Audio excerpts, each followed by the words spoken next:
Welcome back to my channel. और आज का जो इंटरेस्टिंग टॉपिक मैं आपके लिए लेकर के आई हूँ that is crisis management and reputation repair. So before starting the chapter, I just want you to go through this phrase that is brands don't fail because of crisis. Brands fail because how they respond to crisis. Well, let's decode each word of this phrase. First of all I just want to know that what do you understand by crisis. Crisis का मतलब क्या होता है? Crisis होता है परेशानी। परेशानी हो सकती है physically, it can be mentally, it can be naturally, it can be financially. बहुत तरीके के क्राइसिस हो सकता है, प्रॉब्लम हो सकती है, right? And here I have written one word called brands. मैं यहाँ पे अगर ब्रांड्स वर्ड यूज कर रही हूँ, क्राइसिस तो किसी को भी हो सकता है, right? Crisis can occur with human being also, it can be with a public people also, किसी किसी के भी साथ हो सकता है, राइट? लेकिन हम यहाँ पे ब्रांड्स की ही बात क्यों कर रहे हैं? We are talking about brands crisis क्योंकि हम usually media and communication studies जब करते हैं तो हम एक कम्युनिकेशन स्ट्रैटेजी बना करके करते हैं। जब हम एक पीआर होते हैं, हम किसी कंपनी के या किसी ऑर्गेनाइजेशन के पीआर होते हैं, तो पीआर के साथ साथ उसकी रेपुटेशन के साथ साथ we have to build its brand and we have to deal with the crisis also. तो इसीलिए हम यहाँ पे वर्ड यूज कर रहे हैं brands. I am not using any random word of individual don't fail because of crisis, है ना? मैंने यहाँ पे people do not fail because of crisis मैंने ये नहीं लिखा, मैंने ब्रांड्स लिखा है। तो ये जो वर्ड है, it could be a service, it could be organization, it could be a public figure, right? It could be a product, anything जो कि एक ब्रांड है। अब मैंने जो ये लाइन बोली है, brands don't fail because of crisis. Crisis तो किसी को भी आ सकता है, सिचुएशनल क्राइसिस आ सकता है, नेचुरल क्राइसिस हो सकता है, या फिर फिजिकल क्राइसिस हो सकता है। But how actually they respond, किस तरीके से मैनेज किया जाता है। इसीलिए शायद से हर बड़ी ऑर्गेनाइजेशन में एक पीआर की जरूरत होती है, कॉर्पोरेट कम्युनिकेशन की जरूरत होती है। रीजन, क्योंकि वो मैनेज करना जानता है कि कैसे हम क्राइसिस को मैनेज करेंगे। तो how we are going to understand this we are going to understand bye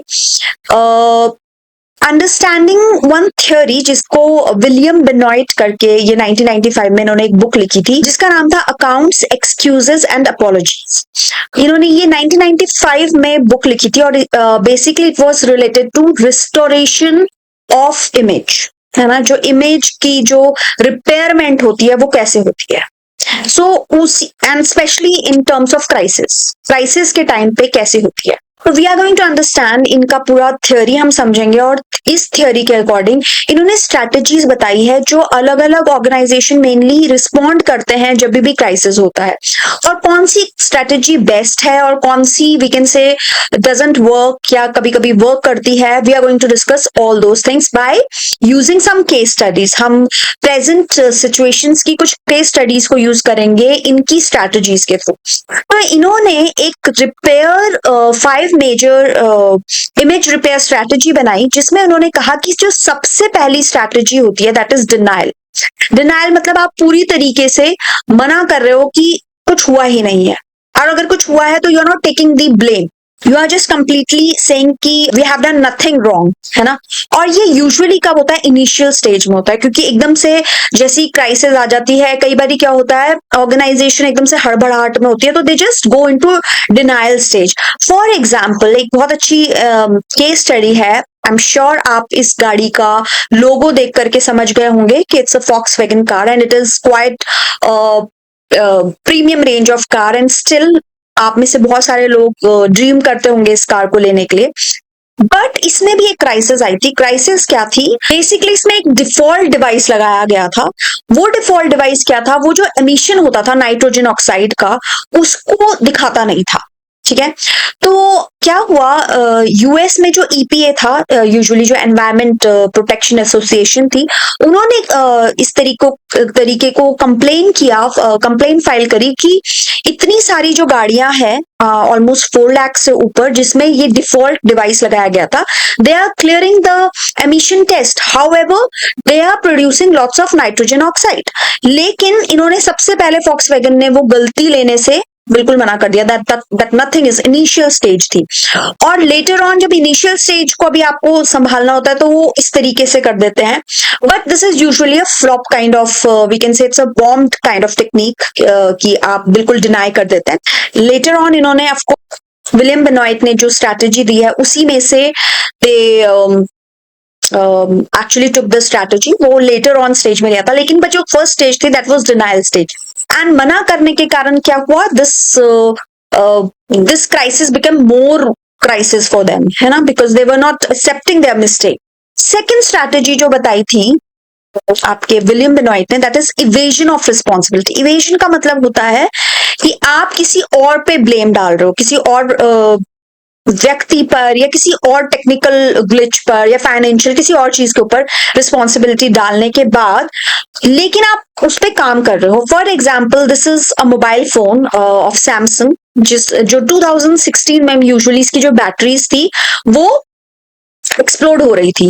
and जो सैमसंग थी उसने जो ब्लेम था वो टेक्नोलॉजी पे डाल दिया। And people also do not think so much because it is all technical thing, so they don't think कि ये नोइंगली था, पर्पसली था, पैसे बचाने के लिए था, किस लिए था, they don't think, but they easily said that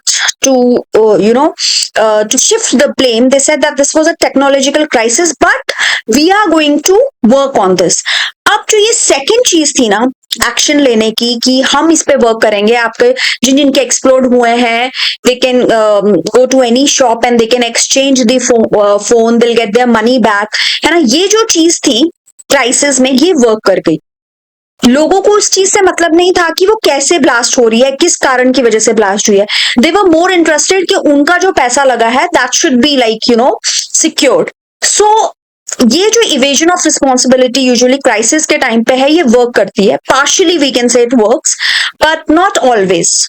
if the crisis is more dangerous, suppose अगर उस ब्लास्ट से किसी ह्यूमन बीइंग की हानि हो जाती तो I don't know how the crisis situation would be different, वो दूसरी स्ट्रेटेजी उनको लेनी पड़नी थी। ठीक है, नेक्स्ट जो है आपकी जो थर्ड स्ट्रेटेजी बताई विलियम बेनॉइट ने, that was reducing offensiveness. Reducing offensiveness, जो क्राइम किया है जिसने उसको रिड्यूस करना, like you all must be aware of this figure. And he committed one crime in 2002 जिसने पेडेस्ट्रियन में जो लोग थे अपनी गाड़ी से हिट एंड रन का केस था। And lots of thing happened in that time, लेकिन इसकी जो इमेज थी वो वाइट वॉश करने के लिए जो पीआर टीम थी उसने बहुत कुछ किया। इफ यू रिमेंबर 2002 से पहले Salman Khan was not considered as he was considered as actor hero, but recently अगर आप देखोगे सलमान खान इज ऑलवेज, अगर हम कभी भी सलमान खान की बात करते हैं तो he is always associated with compassion, with love, with big heart person, है ना, लार्जर देन लाइफ। ये सारी चीजें क्यों है? Because he try to reduce the offense by saying that he can't do this thing because he's a very compassionate person. He does lots of things for poor people. So he also started in 2007 जो इनकी course इनकी PR जो company है strategy थी, उन्होंने being human करके एक NGO start करी, है ना, फाउंडेशन स्टार्ट करी। And which showed ki see how much compassionate he is. It's just kind of a whitewashing. So you are reducing offensiveness by maybe telling that how nice that person is, or maybe normalizing the thing which, or the offense which the person has done, that he is usually that was his breakup period and he was sad, इस तरीके से। and people in India, if I talk, they are quite emotional, है ना, और वो emotions में बह करके क्या करते हैं, they understand. So I still know so many people who are worshipping him. It's okay to be the fan of any celebrity or liking someone, but worshipping any person is not correct. This worship culture, especially celebrity, is not correct. Or for instance, say any politician, people are worshipping them for no reason. So इसके पीछे पूरी एक PR team होती है, जो कि अगर आप भी आगे जॉब करोगे तो you are also going to do that. But I always tell my student, whatever you do, do it ethically. तो ये जो रिड्यूसिंग ऑफेंसिवनेस की स्ट्रैटेजी है ये भी यूजुअली काम कर जाती है, एंड ऑफ कोर्स इस कैरेक्टर के लिए ये काम करी थी। आपकी जो फोर्थ है that is corrective action. Again ये 2015 का ही टाइम है। मैं यूजुअली आपको 2000 के ही एरा में बहुत सारी 15, 16 और 2002 और ये 15 में हुआ था जब मैगी बैन हो गई थी। बैन क्यों हुई थी? Because there were some elements which was found in Maggi ingredients list में lead find out हुआ था which is actually cancerous for the body. And just imagine इतना कुछ होने के बावजूद भी अगर हम आज की बात करते हैं तो I'm still very sure बहुत सारे लोग हैं जो मैगी स्टिल कंज्यूम करते हैं, उनके घर में अभी भी मैगी होती है, इनफैक्ट बच्चे बड़े सब खाते हैं। रीजन क्योंकि इन्होंने अपना क्राइसिस सिचुएशन बहुत अच्छी तरीके से संभाला था। कैसे संभाला था? If we talk about Maggi, इन्होंने करेक्टिव एक्शन लिया था, यानी कि जैसे ही उसमें फाइंड आउट हुआ, इनके लैब टेस्ट में फाइंड आउट हुआ कि उसमें लेड है which is cancerous for the human health, which is not very good for human health, they recall the product. इन्होंने जो प्रोडक्ट बेचने थे वो भी बंद कर दिए और साथ ही साथ इन्होंने एक टाइम पीरियड लिया जिसमें उन्होंने फिर से रीमैन्युफैक्चर वी कैन से अपने प्रोडक्ट्स नए बनाए जिसमें आपके जो एलिमेंट्स थे उनको एब्सेंट किया। इट वाज नॉट कि इन्होंने जो ऑलरेडी प्रोडक्ट थे वो बेचने शुरू करे। दे रिकॉल ऑल दी प्रोडक्ट जो भी डिस्ट्रीब्यूटेड हुए थे शॉपकीपर्स को, इन्होंने सारे वापस लिए और न्यू मैगी लॉन्च करी। और जब लॉन्च करी तो हालांकि उस टाइम पे व्हाट हैपेंड इन बिटवीन, उस टाइम पे यू मस्ट हैव सीन कि बहुत सारे और इंस्टेंट नूडल्स आ गए थे जो अपनी ब्रांडिंग करने लग गए थे, promotion, but still Maggi still among all those are top most instant noodle, right. वो जो क्राइसिस सिचुएशन थी, उन्होंने उस मैगी को वापस लिया, उन्होंने डिस्ट्रीब्यूट करना बंद किया, एंड दे अगेन उसमें जो मैन्युफैक्चर था उसमें जो भी प्रॉब्लम थी उसको चेक किया, लैब टेस्ट हुआ और उसको और प्रॉपर तरीके से बनाया, and then they relaunch the Maggi in a beautiful manner. And you must have always seen that, I always say to my students कि जब भी आप पीआर में या क्राइसिस में अगर किसी भी ब्रांड की अगर केस स्टडी पहले अच्छे से करना चाहते हो तो वो मैगी की करो, because Maggi has done wonders in terms of brand positioning, in terms of brand personality. They know कि उन्होंने कैसे इमोशन के साथ लोगों के you can manipulate people with emotions, so you can see. बाकी जो कि इंस्टेंट नूडल्स हैं वो टेस्ट की बात करेंगे, हेल्थ की बात करेंगे, न्यूट्रिशन की बात करेंगे, but if you will see Maggi always talks about what you say, its emotions. Even when it was relaunched, it started one hashtag called "We Miss You Too," right? So again, emotions like friends. Maggie is a nostalgia for friends in a hostel, or a pahado wali Maggie, or you can say gaon wali Maggie. These kinds of emotions they play. So crisis came, but still, you have forgotten the crisis. Reason? Because they have managed it in such a nice manner. तो जो मैंने सबसे पहले बोला था ना, brands do not fail because of the crisis, but they do fail because they are not able to manage the crisis. But Maggie is a very good example for the same thing. आप imagine करो, जो चीज इतनी poisonous है, आपको वो consume करने से you can die also, and you trust that product so much, and it has done something very scary. Still you are consuming it, so you can just imagine that how much the thing is controlled by the brands हमारे दिमाग में, right.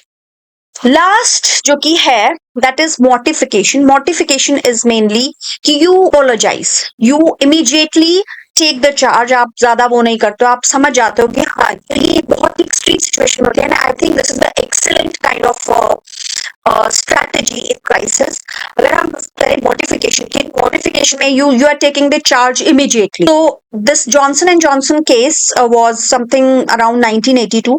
It was very scary case where 7 people died by taking this medicine. It was a pain relief medicines called Tylenol by Johnson and Johnson, and immediately the CEO recalled the product and he apologized and he was embarrassed for what happened, and not only by words saying sorry, but they took action also for that. Even mortification का example आप Maggi की case study में भी बोल सकते हो। अभी आप जानते हो एयर इंडिया जब क्रैश हुआ था, could anyone can guess that which strategy they used in crisis. I think there was a kind of a invasion of responsibility, because they put the blame on the pilot basically, right? And it didn't work that much, right? अगर उन्होंने कुछ action भी लिया होता, कुछ किया भी होता, तो it would have different. But here the game is that there is a monopoly of the organization in India. So that is another case, that is another thing. But you just imagine if there are multiple flights, um, I don't think so Air India would have worked very well, right? So these were all the this is one of the theory जो कि हमने apply करके समझी कि crisis management क्या होता है. Reputation, if I talk about reputation is not built in a day. It is built gradually, है ना. Reputation takes time. आपकी जब रेपुटेशन होती है तो क्राइसिस सिचुएशन भी कहीं ना कहीं फीकी पड़ जाती है. Even if crisis situation is there and there is some reputation on trust worthy, so it helps you to manage crisis nicely. Although this is a very huge topic, there is like if we start talking about other case studies, and if we talk separately about किसी का भी organization का case study, और हम future के लिए कैसे prepared रहते हैं crisis का, है ना, because crisis could be of any kind, it could be of any thing. Now I have a question for you guys, that what do you think, that what is the difference between crisis and disaster? If you know, please let me know on the comment section. I really want you to read about it.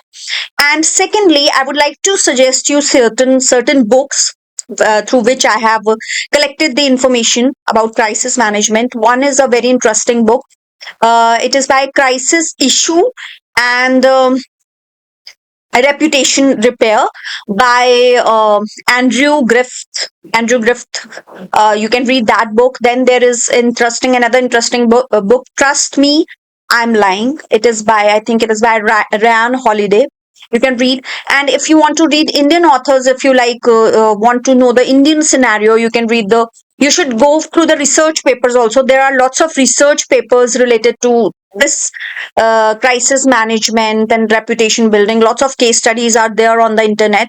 Then if you want to understand about the political crisis, of course, there is many papers, even some books are written by Arun Jaitley. You can read that also. So if you guys have any questions related to this, and there is another question from my side, that what do you think, that what is the difference between crisis and disaster? Okay, so if you have any questions, just let me know.